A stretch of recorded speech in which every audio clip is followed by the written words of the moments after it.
ang panahon na binigay sa amin. Bakit? Bawal yan! Bawal yan!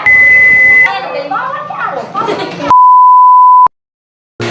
Hi guys! We are the MM The Explorer! So, get ready with us hiking edition! So, ready ka na ba mag-hike? Ang aking kasagutan ay hindi pa po ate. Ako din, pero kailangan natin mag-ready ng ating gagamitin. Sige na nga, sumalan natin sa backpack. Sige. Ang tagal naman niya, kukuha lang ng bag eh. 1 minute, 37 seconds later. Eto ba? Excuse me, can I have your attention please for one more time? Ano ka ba? Hindi yan. Ako na nga. Sige. Ako na mag-ayos dito. Later. Hindi ko ito yun. Hindi yan. Pamali-mali ka din naman eh. Alin ba? Ako na nga. Seconds later. Ito ang backpack na kailangan natin. So, bakit dyan? Ano ba meron dyan?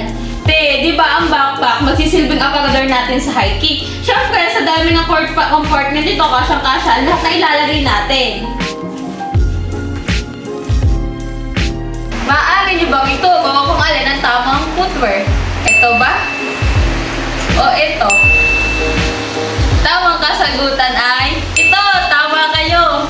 So bakit nga ba ito? Kitang-kita naman at alam na alam naman natin na ang boots ay talagang makapagprotekta sa paa natin kapag tayo nasa bundok. Unless sa tsinelas, maaari tayong masugatan, masaktan, o kaya naman mag-slide ng walang weight.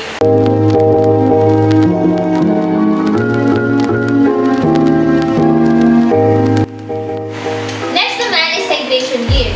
Tubig is life best, kaya kung wala kang tubig, baka ikaw mag-dry.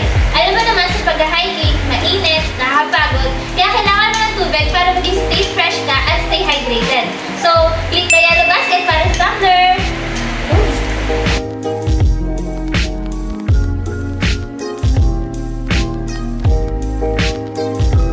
Next naman is GPS or mapa. Kasi minsan sa bundok walang signal. So, kailangan natin ng mga GPS or mapa para alam natin ang pupuntahan natin. Tsaka mahirap ng maligaw. So, kailangan mo rin ng cellphone para memorable yung pag-hiking mo. Tsaka may pang-post ka din dapat sa Instagram. So, ang sunod naman natin ay ang tent. Kailangan natin ng tent, lalo na kung tayo mag-overnight. Ang tent ang magsisilbi natin bahay sa bundok. Dito tayo matutulog, magpapahinga. Ito ang magsisilbi natin protection sa lamig, sa ulan, at saka sa init. Next naman is food and snacks. So, alam naman natin na kapag nag-hiking tayo is nakakapagod na pahina. So, kailangan natin ng food and snacks para meron tayong lakas at saka para hindi tayo magutom. Kailangan din natin ito na para maging source of energy. Energy? Oo, source of energy. Ang sunod naman natin ay ang ating first aid kit. Sa loob ng first aid kit, nandito yung mga pwede nating magamit kung sakaling tayo ay magkagawa ng hindi inaasahang mga sugat.